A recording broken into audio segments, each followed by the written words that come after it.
જય શ્રી કૃષ્ણ. રાધે રાધે. મારી યુટ્યુબ ચેનલમાં તમારું હાર્દિક સ્વાગત છે.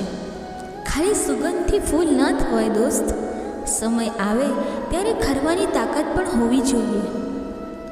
સતત મળતી અસફળતાઓથી ક્યારેક નિરાશ ન થવું, ક્યારેક જૂઠાની છેલ્લી ચાવી તાળું ખોલી પણ શકે છે. કૃષ્ણ મદદ નથી કરતા, કેમ કે કૃષ્ણ જેના પક્ષમાં હોય આખી સૃષ્ટિ એની મદદ કરે છે. માન્યું કે દિવસો ખરાબ છે, પરંતુ સારા પણ આવશે જ. જિંદગીમાં સફળ થવા બે વાત હંમેશા યાદ રાખવી: અપેક્ષાઓને આંખમાં અને મહત્વાકાંક્ષાને માપમાં રાખવી. અસત્ય બોલીને જીતવા કરતાં સત્ય બોલીને હારી જવું વધુ સારું હોય છે. માથી મોટું કોઈ નથી, કારણ કે માની માં પણ નાની કહેવાય છે. સંકટ સમયે હિંમત રાખવી એ અડધી લડાઈ જીતવા બરાબર છે. સમય, વિશ્વાસ અને સન્માન એક એવું પક્ષી છે જે એકવાર ઉડી જાય તો પાછું નથી આવતું. જ્યારે કોઈ ના આવે ત્યારે એ આવે છે, જ્યારે કોઈ ના બચાવે ત્યારે એ બચાવે છે. ક્યારેક આપણું મૌન પણ આપણી ભાષા કરતાં વધુ મહત્ત્વ રાખે છે. મોઢામાંથી કડવા વેળ ત્યારે જ બોલવા સાહેબ, જ્યારે કાનેથી સાંભળી શકવાની તાકાત હોય. વિકલ્પ બહુ મળશે માર્ગ ભટકવા માટે, પણ સંકલ્પ એક જ જરૂરી છે મંજિલ સુધી પહોંચવા માટે. આ દુનિયામાં બેકાર તો એક તણખલું પણ નથી હોતું, જો તમારામાં ઉપયોગ કરવાની આવડત હોય તો. સાચો બુદ્ધિશાળી વ્યક્તિ એ હોય છે જેને ખબર હોય છે કે મારે મૂર્ખ ક્યારે બનવાનું છે. ખરેખર ભવિષ્ય હોતું જ નથી, માણસ પોતાના કર્મોથી એનું નિર્માણ કરે છે. ખોટું કરે એનું ટકતું નથી, અને જે સાચું કરે ને સાહેબ, એનું કોઈ દિવસ અટકતું નથી. પ્રભુનો આભાર માનવાની ટેવ પાડજો, જીવનનો ઘણો ભાર હળવો થઈ જશે સાહેબ. યાદ રાખજો, વર્તુળ જેટલા મોટા કરશો, કેન્દ્રથી એટલા દૂર થતા જશો. કોઈ પણ ડરનો ઈલાજ તે ડરનો સામનો કરવો એ જ છે, અને સામનો કર્યા પછી ડરની હાર અને આપણી જીત નક્કી જ છે. દિલમાં વસી ગયેલી નફરતને ભૂલી જવી એ પણ એક સ્વચ્છતા અભિયાન જ છે. કોઈ પણ સમસ્યાનું સમાધાન એ વાત ઉપર નિર્ભર છે કે સલાહકાર કોણ છે, કારણ કે દુર્યોધન શકુની પાસે સલાહ લેતો અને અર્જુન ભગવાન શ્રી કૃષ્ણ પાસેથી. પરિવર્તનથી ક્યારે ડરવું નહીં. જેટલું સારું તમે ખોઈ રહ્યા છો એનાથી લાખ ગણું સારું મળશે. જિંદગી ગમે ત્યાંથી અને ગમે ત્યારે શરૂ કરી શકાય. હથિયારોને કાટ લાગે સાહેબ, ઈરાદાઓને નહીં. સમય કોઈ પણ સમયને બદલી નાખે છે, બસ સમયને થોડો સમય આપવાની જરૂર છે. મહેનત એવી કરો કે સપના મજબૂર થઈ જાય સાચા પડવા માટે. દુનિયામાં શીખવા જેવી કોઈ કળા છે તો એ છે કે યોગ્ય સમય ના પાડવી. જેનું દુઃખમાં મુખ હસતું, એના માટે સુખ હંમેશા સસ્તું. કોઈને ખરાબ ચિતરવા નહીં, એમાં કલર તો આપણો જ વપરાય ને. દુનિયાની બધી દવા એક બાજુ અને મારી મમ્મીની દુઆ એક બાજુ. હક વગરનું લેવાનું મન થાય ત્યારે મહાભારતનું સર્જન થાય છે, પરંતુ હકનું હોવા છતાં છોડી દેવામાં આવે છે ત્યારે રામાયણ સર્જાય છે. જો તમે મગજને શાંત રાખી શકતા હશો તો તમે જગને જીતી શકશો. સમય અને શક્તિ કોઈ દિવસ એવા વ્યક્તિ પાછળ બરબાદ ના કરવા કે જેને ગમે એટલું કરવા છતાં તમારા કરતાં બીજા જ સારા લાગે. સત્ય મૌન રહે તો સૌ પૂજે છે, સત્ય બોલવા લાગે તો સૌ ધ્રુજે છે. રાહ જોવાવાળાના હાથમાં એટલું જ આવે છે જેટલું પ્રયત્નો કરવાવાળા છોડી દે છે. દુનિયાનું સૌથી મુશ્કેલ કામ છે સાહેબ, માની મમતા અને પિતાની ક્ષમતાનો અંદાજ લગાવો. સમાજના 3 ઘરેણાં: માન, મર્યાદા અને મોભું. જો હણાતા હોય તો એકવાર થોભો. સમય બધાનો આવે છે, બસ થોડો સમય લાગે છે.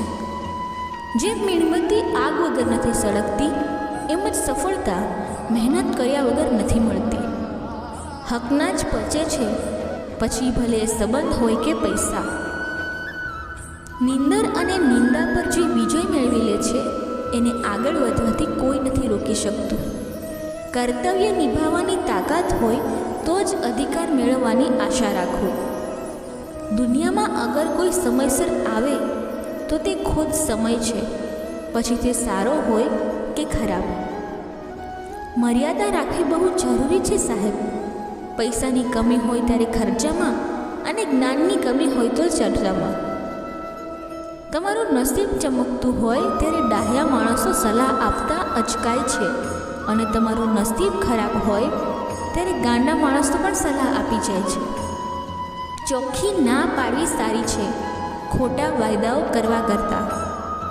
સપના સાકાર કરવા માટે કોઈ જાદુ કામ નથી લાગતું, એના માટે તો કર્મ જ કરવું પડે છે. કોઈ બીજું નહીં આવે, તમારો રસ્તો છે ને તમારે જ ચાલવું પડશે. કોઈની ભૂલ થાય તો તક આપો, તકલીફ નહીં. ધર્મ કોઈ પણ હોય, સારા માણસ બનો, કેમ કે હિસાબ તમારા કર્મનો થશે, તમારા ધર્મનો નહીં. નસીબ ઈશ્વરની એવી ચોકલેટ છે જેના રેપરને તક કહેવાય છે. એ લોકોની ચિંતા કરવાનું બંધ કરો જે તમારા વિશે વિચારતા પણ નથી. સુખ સવાર જેવું છે, માંગો તો ન મળે, જાગો તો જ મળે. પુરુષ ભૂલી જશે પણ માફ નહીં કરે, સ્ત્રી માફ કરી દેશે પણ ભૂલશે નહીં. પગથિયા પણ પૂજા છે સાહેબ, જો પ્રભુ તરફ જવાના રસ્તે ગોઠવાઈ જાય તો. હંમેશા વધારે બોલતા હોય એવા લોકો સારા હોય છે, કેમ કે એ લોકો કોઈ દિવસ કોઈ પણ વાત છુપાવશે નહીં. કોઈ લક્ષ્ય માણસના સાહસથી મોટું નથી હોતું, જે નથી લડતો એ જ હારે છે. ચા સાથે બિસ્કિટે પણ એક શીખ આપી, કોઈની વાતોમાં ઊંડા ઉતરશો તો તૂટી જશો. એ તો આપણી સમજણ ઉપર છે, બાકી મા બાપથી મોટા બીજા કોઈ ભગવાન નથી.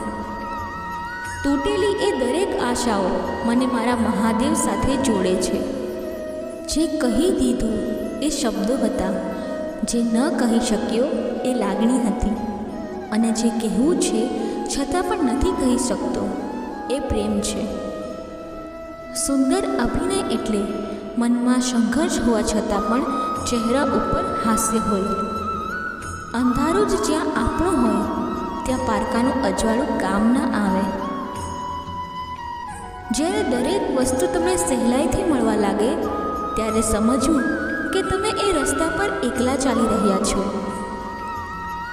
તમને જેના પર વિશ્વાસ છે એના પર ભરોસો કરો, ભલે એના માટે તમારે એકલા ઊભું રહેવું પડે. ભાગ્યમાં હશે તો કોઈ લૂંટી નહીં શકે સાહેબ, અને ભાગ્ય વગરનું કોઈ ભોગવી પણ નહીં શકે. ખરતા પાંદડા એ દુનિયાનું સૌથી મોટું સત્ય સમજાવ્યું છે કે બોજ બન્યા તો તમારા પોતાના જ તમને પાડી દેશે. ભેગા થવું એ શરૂઆત છે, ભેગા રહેવું તે પ્રગતિ છે, પરંતુ ભેગા મળી કામ કરવું તે સફળતા છે.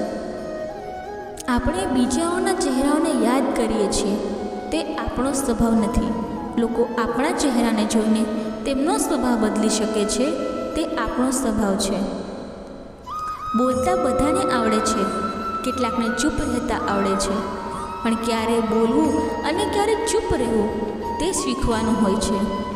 જે ભૂલમાંથી આપણે કંઈ શીખતા નથી એ જ આપણા જીવનની સૌથી મોટી ભૂલ છે. હંમેશા એકલા રહેવાની હિંમત રાખો, કેમ કે જરૂરી નથી કે આજે જે તમારી સાથે છે એ આવતીકાલે પણ તમારી સાથે જ હોય. જતું કરવું એ એક ખૂબી છે, ખામી નહીં. જિંદગીને કોઈ પણ જાતની શરત વગર પ્રેમ કરો. મારું છેતરાવું એ તમારી હોશિયારી નથી, મારા વિશ્વાસનું પરિણામ છે.